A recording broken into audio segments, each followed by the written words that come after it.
There's so many joys of being a missionary, also a lot of challenges.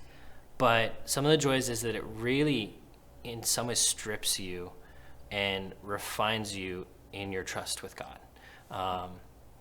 Whether it's, being fully support raised for kind of your finances. That's one place of trust, but also just in ministry and serving in a cross-cultural sense, trying to understand people and their culture and how they think about life and relating to them, and sharing the gospel in a way that makes sense and is relevant to where they are, what they think is a refining experience as a missionary.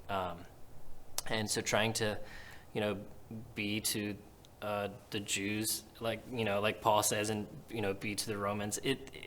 That you learn so much, I think, about yourself and the gospel through the process of heading into cross-cultural ministry.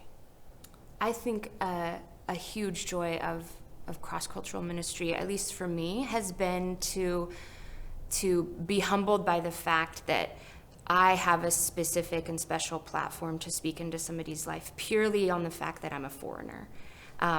I get people's ear maybe 100 times more than a local or a national would be with the same gospel message. And for me to not take that lightly, but to embrace that with joy and boldness of going, I have the privilege and honor of sharing the gospel message with somebody that may or may not listen to anybody else, and they really maybe just want to practice their English, or maybe they're really just motivated by the fact that I'm an American and they're intrigued by that.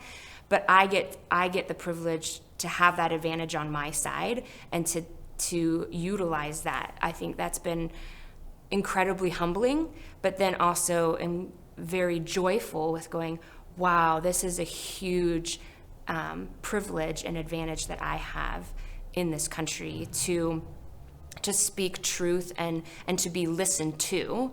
Whereas I think, Jesus was not listened to among his hometown and his friends and his family, but people outside of those circles were much more willing to listen or open to listen. And I think that I've had that same experience that Christ has had, that the world is there and is listening, and that's a huge privilege that I want to take advantage of.